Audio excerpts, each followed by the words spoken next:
Olá, bom dia, boa tarde, boa noite. Meu nome é Rafael Romero, eu sou médico anestesiologista do Coletivo de Anestesia Obstétrica, que é um grupo que vem trabalhando com analgesia de parto. E eu tô aqui para falar de um dos temas que traz mais medo para as pessoas que estão procurando parto vaginal e querem saber mais sobre isso.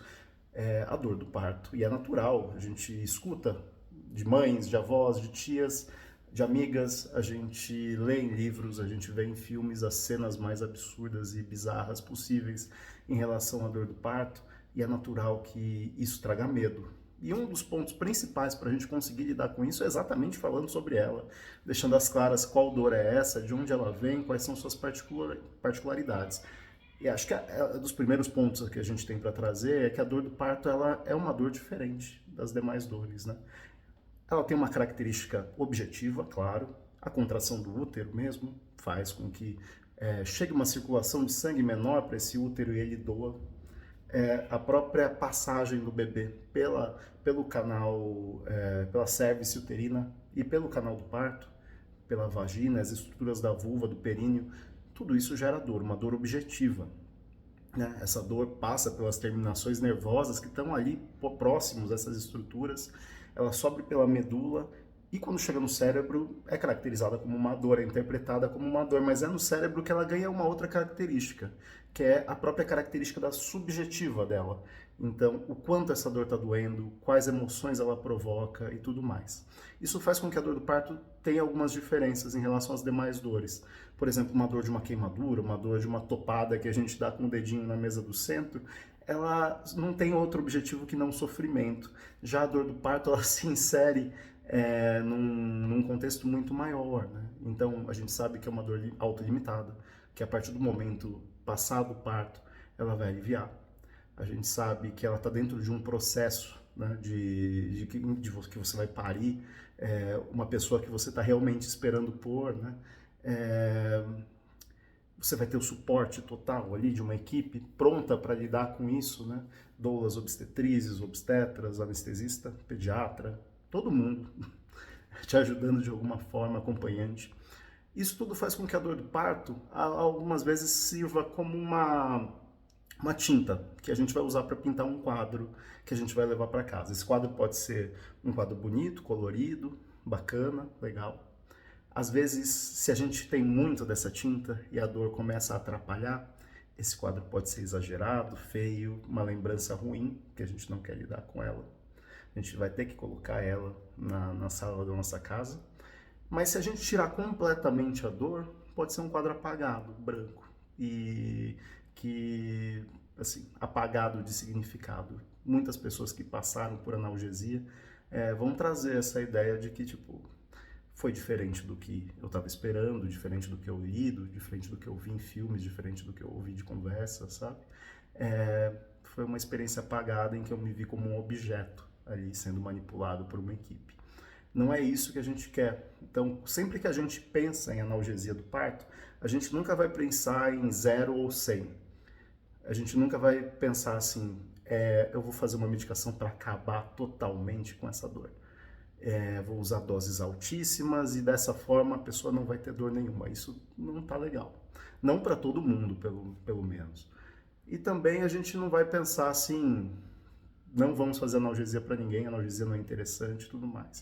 O que a gente vai pensar em analgesia de parto dentro de uma estratégia multimodal que envolve profissões diferentes, né?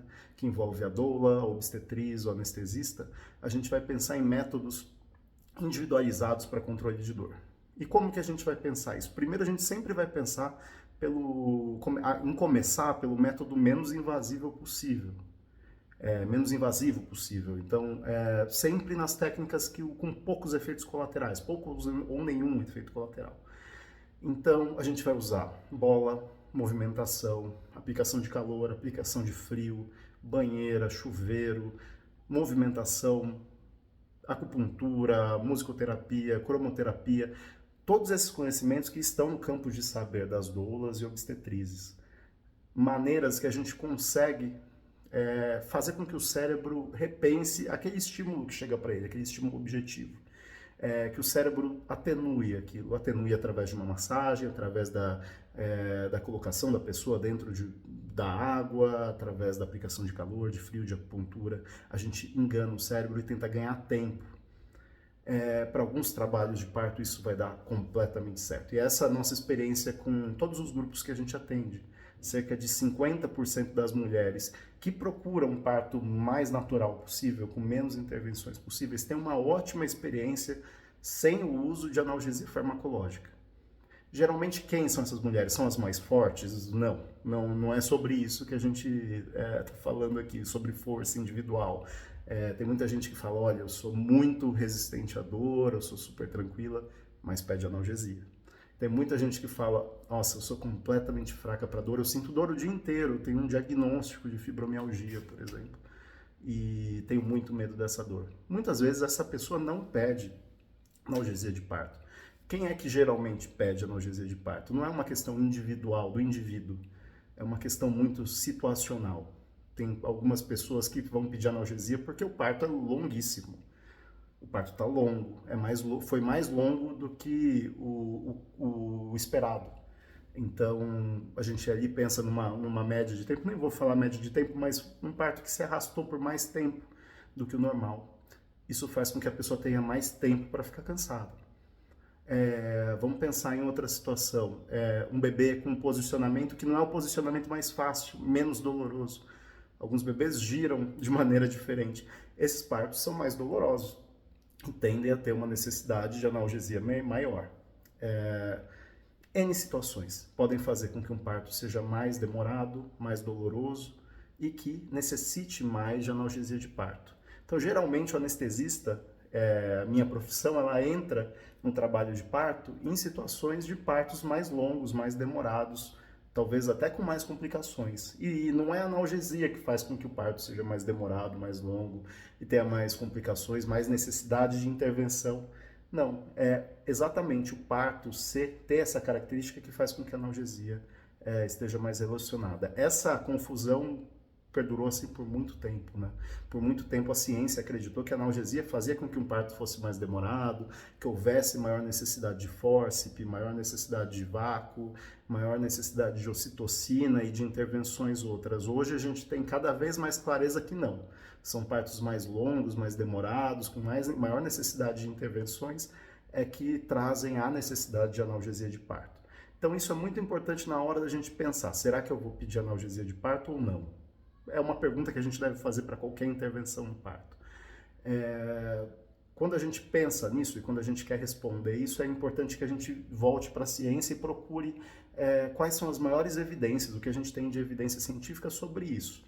E o que se tem hoje, o que se entende hoje é que a analgesia não faz o parto ser mais demorado, a analgesia não faz a necessidade de vácuo ou de fórceps aumentar, a analgesia não aumenta o risco de cesárea, a analgesia não altera o desfecho do bebê, então ele não aumenta o risco desse bebê necessitar de uma internação de UTI, de necessidade de auxílio ventilatório no início da vida. A analgesia não altera nenhum desfecho do parto, nem do neonato. Isso é importante a gente ter em mãos e na cabeça na hora de responder essa pergunta, será que eu vou para analgesia farmacológica ou não? Qual que é o momento certo de pedir analgesia? O momento certo é sempre depois que a gente esgotou todos os métodos isentos de risco, aqueles que não têm risco nenhum. Então a gente já fez massagem, aplicação de calor, de frio, bola, banheira, chuveiro, tudo isso, e a gente está num momento em que não é nem que a dor passou a gerar sofrimento. Antes era dor e você estava conseguindo lidar bem com isso, porque entre uma contração e outra você conseguia descansar, conseguia colocar sua cabeça no lugar, conseguia decidir, é isso que eu quero mesmo, vou continuar seguindo, vamos lá, agora eu quero me levantar, agora eu quero comer, agora eu quero beber, é isso. Legal, ótimo. Essa dor, mesmo que ela demorar 10 horas com você conseguindo descansar e tomar suas decisões, isso tranquilo. Geralmente a dor gera sofrimento a partir do momento que essas decisões ficam inalcançáveis. Você não consegue mais nem pensar se é isso mesmo que você quer, se você quer sentar, se você quer deitar. É só dor e entra numa fase de sofrimento. Esse sofrimento não é interessante, não é nenhum sinal de vitória, não é nada disso. É sofrimento. a gente consegue lidar com ele. E quem que é a melhor pessoa para dizer isso que não você? Ninguém. É a pessoa que está parindo que decide, que fala assim, olha, eu estava conseguindo lidar bem com isso até agora, mas agora não deu. Isso aí pode ser lá no começo do trabalho de parto, lá no início, para algumas pessoas é. Porque o início não é igual para todo mundo, né? Tem gente que entra em trabalho de parto e entra tranquilo, dormiu a noite anterior, super bem orientada, super segura, está num hospital legal, com uma equipe bacana, confiante. Essa pessoa está tranquila em relação à dor e consegue aguentar muito bem essas horas seguintes de dor. Agora uma pessoa que está em pródromos há dias, sabe? As contrações de treinamento começaram há dias, ela foi no PS e falaram, olha, ainda não é a hora, volta para casa, toma um remédio. Daí no dia seguinte a mesma coisa, no outro dia a mesma coisa. E a sogra tá em casa ligando, assim, falando, mas não vai ser cesárea? Certeza? Você tá certeza? Será que não vai passar do tempo? Essas inseguranças vão se somando, se somando, se somando, né? Medos diversos, violências diversas, possibilidades diversas, aí que podem fazer com que o começo, uma pessoa esteja extremamente descansada para correr uma maratona e para começar a correr ali no começo da São Silvestre, e a outra já chegou tendo subido a Brigadeiro, veio andando lá da zona norte de São Paulo, atravessou a Tiradentes inteira, daí chegou, agora ela vai ter que correr uma maratona. São situações bem diferentes. Então, não existe uma pessoa melhor do que você mesmo para falar, olha, essa dor aqui, a partir daqui já não tá legal. E lá no final, será que tem um tempo assim, a partir daqui não vale a pena pedir? A gente já chegou a fazer algumas analgesias com o bebê coroando mesmo, porque a pessoa lidou muito bem com as contrações uterinas, conseguiu, estava tranquila, mas ali, às vezes, no períneo, a dor ficou insuportável. E ela fecha a perna e fala, ó, não vai nascer nada aqui, não vai nascer nada, nada vai passar. Nessas situações, o que a gente pode fazer? A gente pode fazer uma analgesia para o períneo, pode fazer algumas formas de analgesia para aliviar aquela dor final. E a gente não ter que correr para uma cesárea por causa dessa dor, né? E essas situações, a pessoa mais frágil? A gente já aprendeu que não. Às vezes é o próprio posicionamento do bebê, o tamanho do bebê, traumas que a pessoa teve em relação a exames ginecológicos, por exemplo, vaginismo, que é uma situação que ocorre bastante. Todas essas situações fazem com que, às vezes, a pessoa não suporte só o final. Então, em qualquer momento, a partir do momento que entrou em trabalho de parto, de verdade, né, o bebê começou a progredir, a dilatação começou a progredir, as contrações estão ritmadas, nessa situação, a partir daí, a analgesia farmacológica pode ser usada se for necessário.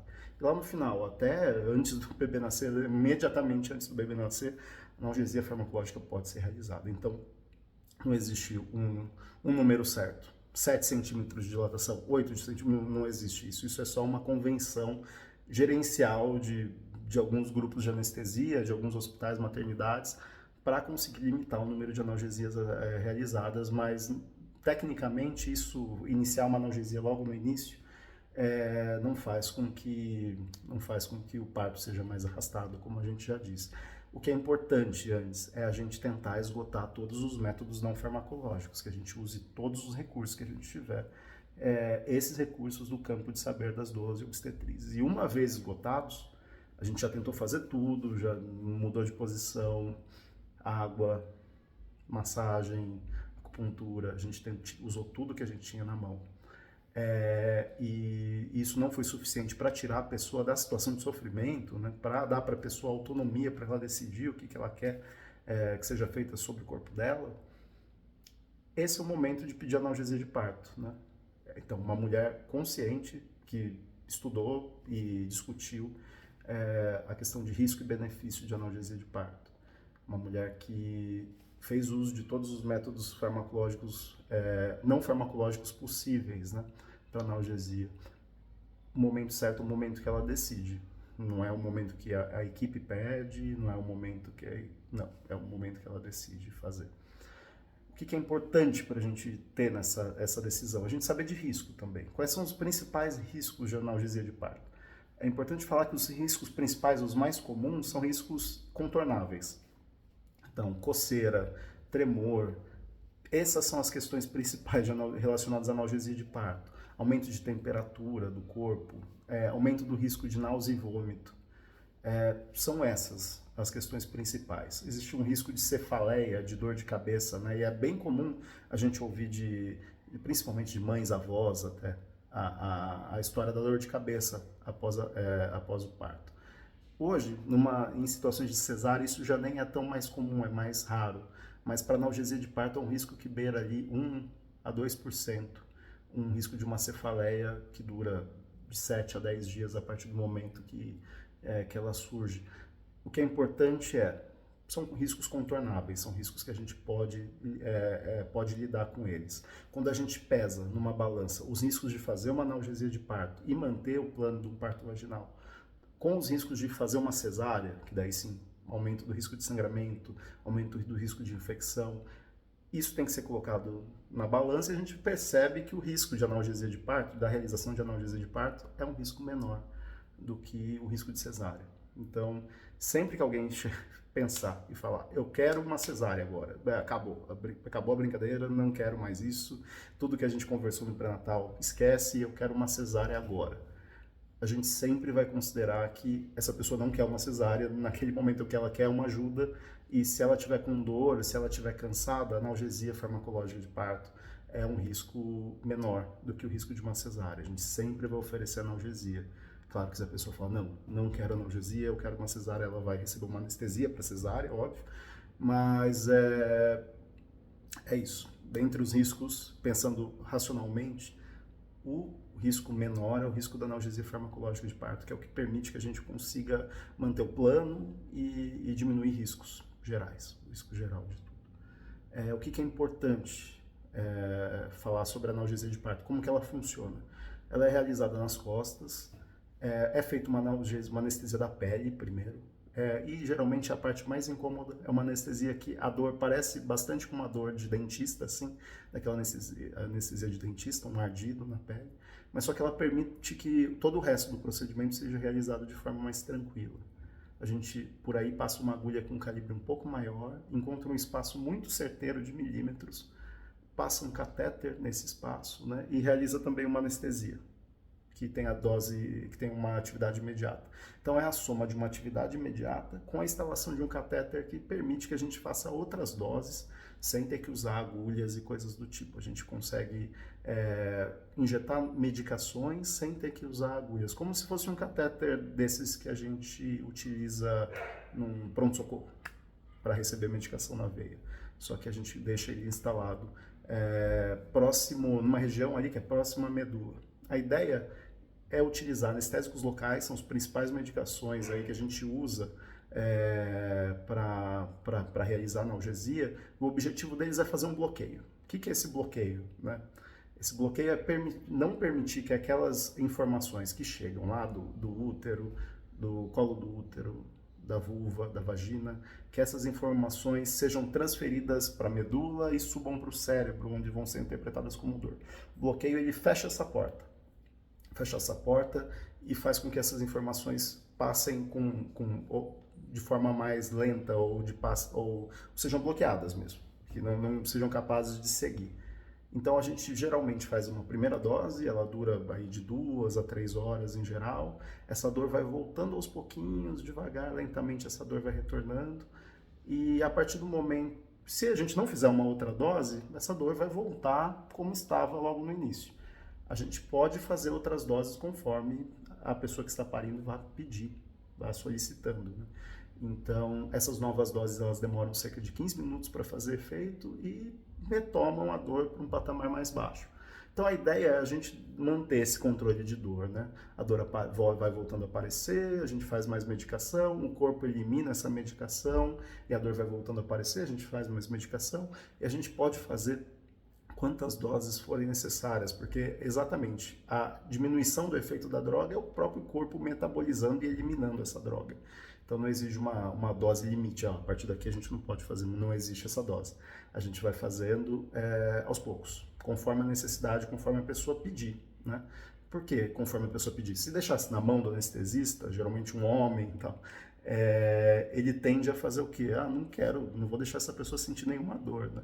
O anestesista, em geral, vai tentar optar por isso. Por quê? Até porque nossa formação é em outras em outras cirurgias, em outras áreas, em que dor é vista como uma vilã. Nesse caso, como a gente já conversou, a dor pode compor a experiência da pessoa. Então, o que a gente pensa aqui é deixar o controle na mão da pessoa que está parindo.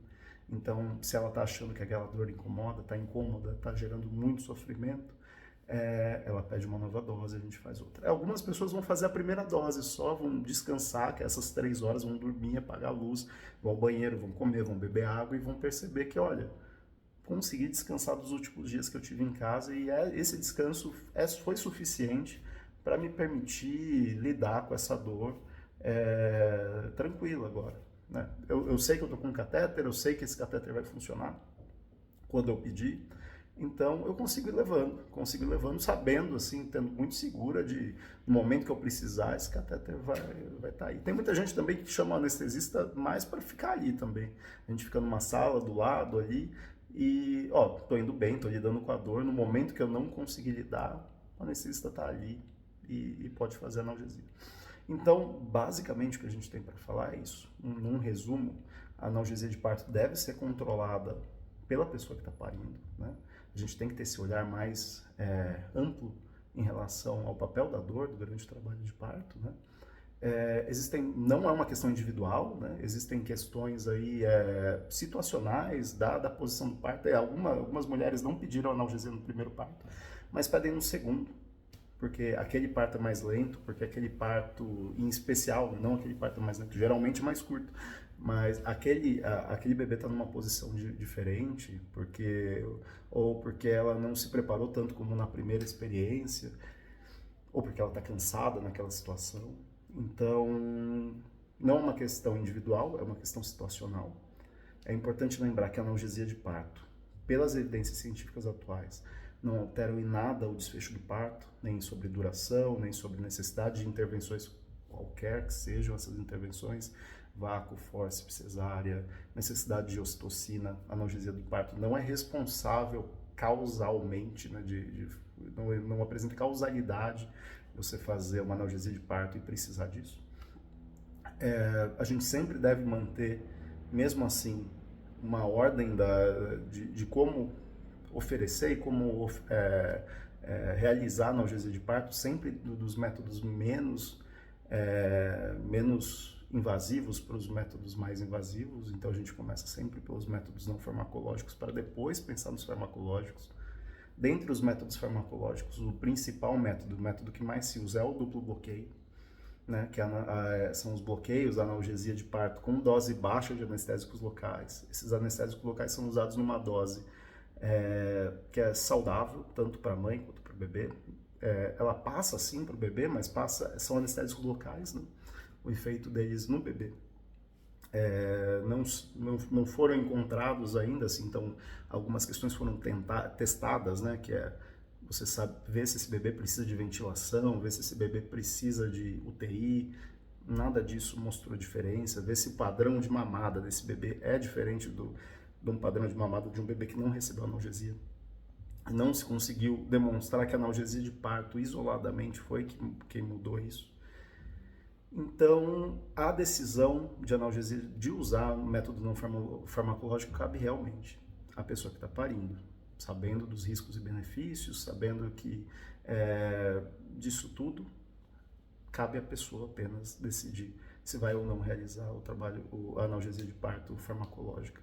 Cerca de 50%, como eu disse, das mulheres que estão procurando já um parto com menos intervenções possíveis, cerca de 50% vão muito bem sem analgesia. Outras 50% vão precisar. E lembrar assim, que pedir analgesia não é um sinal de fraqueza, não é um sinal de nada, não. É uma forma que a gente tem de usar uma tecnologia, que é bem recente, inclusive, para possibilitar diminuir o risco de uma cesárea desnecessária. Então, se a gente for nas maternidades, a gente vai ver que a maior causa de cesárea, hoje ainda, é dor e cansaço. A pessoa está com dor e fala, olha, eu quero uma cesárea. E era tudo que a maternidade, que a equipe queria ouvir, cesárea será. Ou ela está muito cansada e fala, eu estou cansada, eu não aguento mais. Era tudo que todo mundo queria ouvir, cesárea será.